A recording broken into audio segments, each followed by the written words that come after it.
pessoal, tudo bem com vocês? Hoje a gente vai continuar com um vídeo aula sobre as transformações na Idade Média, renascimento urbano, comercial, a gente já falou na videoaula passada, agora a gente vai falar sobre o renascimento cultural. É referente ao caderno de atividades 4, 5 e 6. Bom, eu sou um jovem alto de 1,80 m, estou usando óculos, tenho a cabeça raspada, sou um jovem negro, todo de blusão de botão azul, calça jeans.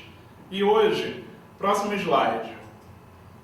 Hoje, o que a gente vai aprender? A gente vai focar agora no renascimento cultural, para a gente entender que visão de ser humano o humanismo e o renascimento cultural trouxe.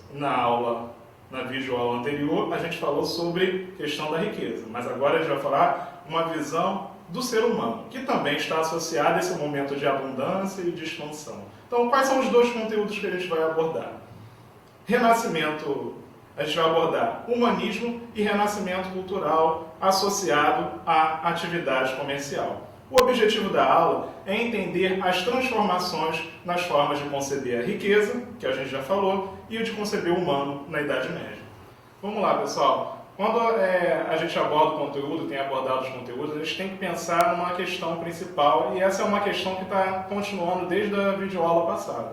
Que nova visão terá a riqueza e o ser humano na Idade Média? Hoje a gente vai concentrar na visão do ser humano. Isso parte dessa ideia do Renascimento, e é uma coisa que o Renascimento contribui muito, tanto para falar sobre anseio de liberdade e autonomia do espírito do indivíduo, como também esse é um momento de uma ambição desmedida que vai vir com a burguesia. É um momento duplo, tanto dessa ambição desmedida e limitada da potencialidade humana, como relacionada a essa valorização da liberdade. Então, é dessas duas coisas que o Renascimento parte. E hoje em dia a gente está vivendo um momento assim, em que o ser humano acha que pode tudo com a natureza e com os outros, e ao mesmo tempo tem a inventividade para transformar o momento que a gente está vivendo. O renascimento cultural ele ocorreu entre os séculos XIV, 1300 e pouco, até o século XVI, 1500 e pouco. São as balizas que a gente fala sobre renascimento. Então, gostaria de falar primeiro da palavra renascer. Renascer tem a ver com a ideia de nascer de novo. Mas nascer algo que já existe, né? Então, a ideia de renascer é a ideia de voltar a ter uma cultura de que já aconteceu em épocas passadas e que retorna de novo de uma maneira diferente. Só que os renascentistas, eles já se autodenominavam assim, de renascentistas. Esses renascentistas tinham um olhar muito negativo sobre desse período da Idade Média, como se fosse uma Idade das Trevas. É no renascimento cultural que essa ideia é elaborada. Então, por isso que eles influenciam muito sobre a cultura greco-romana. Então, qual é o local que a gente pode falar que ocorreu esse renascimento cultural e se espalhou por toda a Europa? O local é uma cidade que hoje é uma cidade da Itália chamada Florença, ao norte da Itália, e que fica na Europa Ocidental. Então, é de lá que vão surgir e emergir vários artistas, arquitetos, e a classe burguesa, que vai estar ali, vai ser muito forte, de banqueiros, grandes comerciantes, mercadores, que vão financiar esses artistas. Então, essa imagem do Renascimento, que o Renascimento ele traz a imagem de uma riqueza, de abundância, tanto em termos de arte, que vai ser um momento de florescimento de uma arte que não se viu até então, não é melhor nem pior que a arte medieval, mas uma arte diferente. E a gente vai ver isso com a ajuda do comércio. Então, que visão do ser humano a gente vai ter com o Renascimento? Se no período medieval a ideia de todo poder vem de Deus é o que predomina, já no Renascimento vai ter essa ideia de liberdade da ação humana, do espírito, da criação, valorizar todas as ações humanas que possam surgir. Mas aí a gente pode falar, será que ocorreu um momento de ruptura? Posso falar que os renascentistas são ateus? Não acreditam em Deus nesse momento? Olha, pessoal, essa questão é um dos grandes erros em história. Eu não posso falar de uma palavra que não existia naquela época. Pelo menos 200, 300 anos não vai existir a palavra ateu. Então a gente não pode falar que os renascentistas eram ateus. Eles não foram ateus porque aquela palavra não existia. Então, se não existia aquela palavra não pertence à história deles. Isso é um erro muito comum em história quando a gente estuda. Atribuir valores a outras pessoas que elas não viveram e palavras que elas falaram, pensaram e agiram como se fosse delas. Então, no próximo, eu gostaria de apresentar a vocês um artista que é considerado o pai do Renascimento, e aí chamado Giotto di Bondone. Ele viveu entre o século XIII e XIV. Ele, por volta de 1302, 1303, que ele começa a despontar e faz um novo tipo de arte.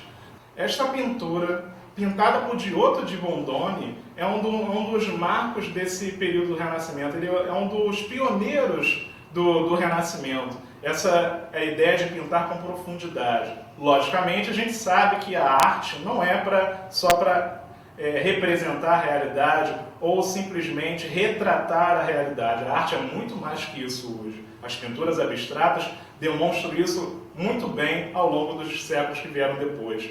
Mas, nesse momento, é inegável que Giotto di Bondone foi o primeiro a fazê-lo. E ele foi achado desde criança pelo seu mestre, que levou para a cidade de Florença, o seu mestre chamado Cimabue. Foi Cimabue que levou ele para o ateliê em Florença e que ele ficou encantado quando viu Giotto di Bondone, criança, pintando as paisagens locais, os animais, o realismo que ele deu àquilo, a naturalidade que ele deu àquelas imagens.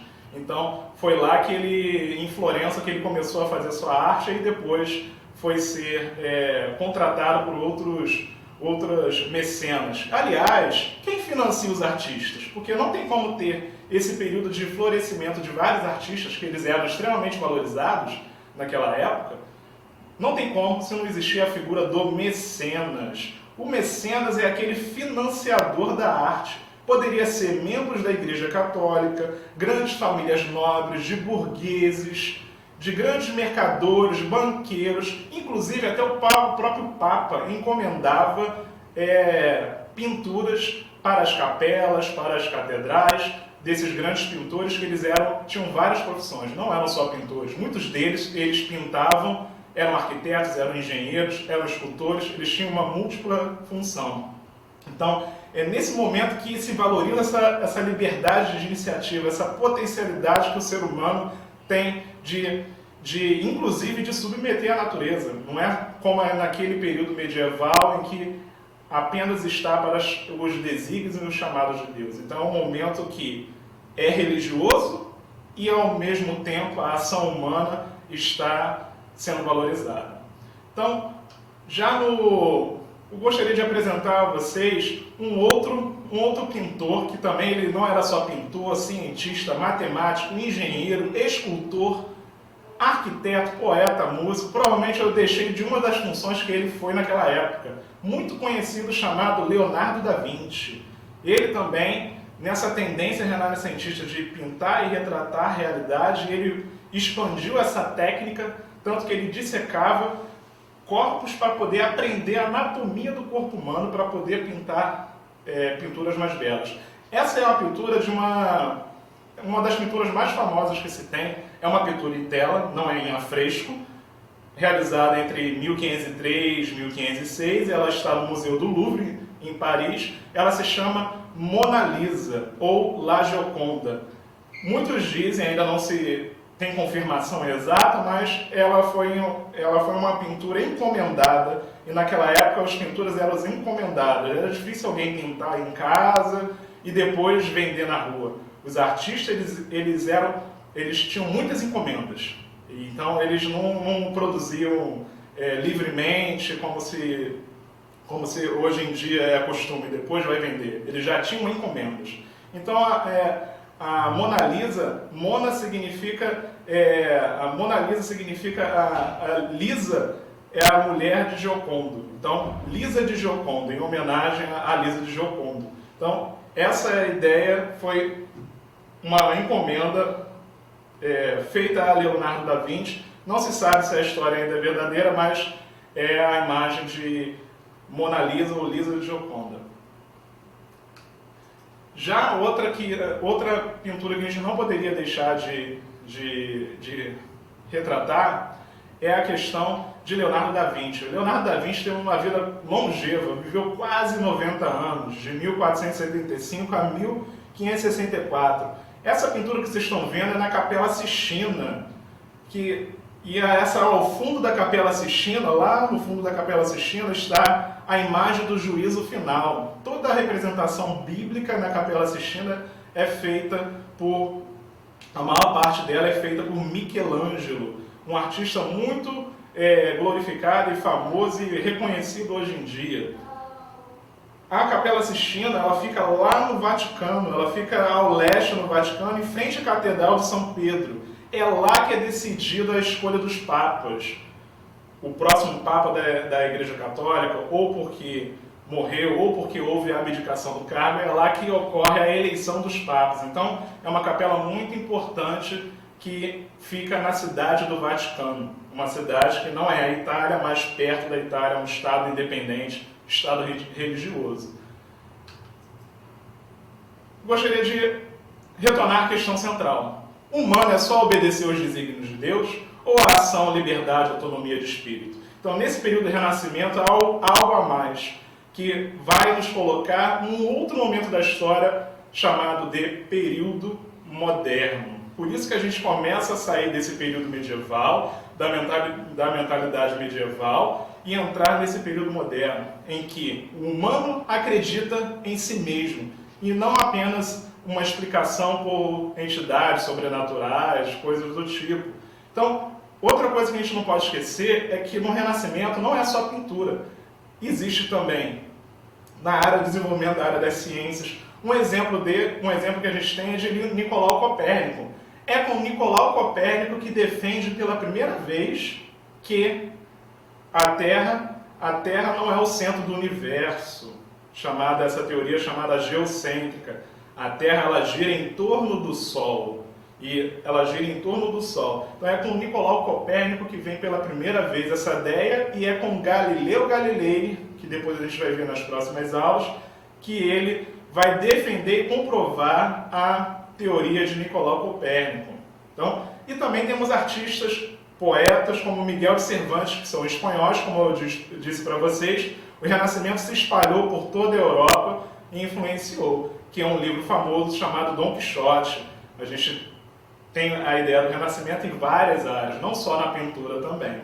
Então, gostaria de fazer a vocês um jogo para a gente relembrar essa questão do que a gente aprendeu hoje. Eu vou ler a frase, conforme a gente tem feito, eu leio em forma de pergunta, a gente tenta sim ou não. Os mecenas eram financiadores das obras dos artistas renascentistas, compostos por mercadores, banqueiros, famílias nobres e pelo Papa, Igreja Católica? Sim ou não? Os mecenas eram sim. Era uma ideia bem ampla, não eram só burgueses que financiavam os artistas, os escultores, arquitetos.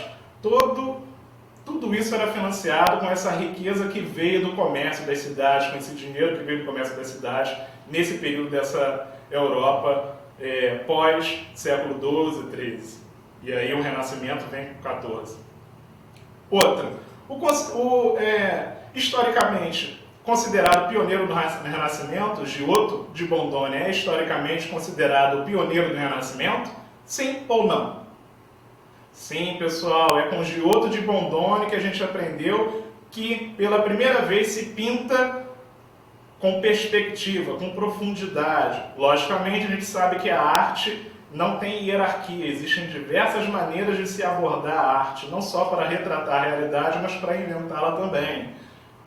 Última parte do jogo, a nova visão de humano dos renascentistas vem valorizar a liberdade e a inventividade da ação humana? Sim ou não?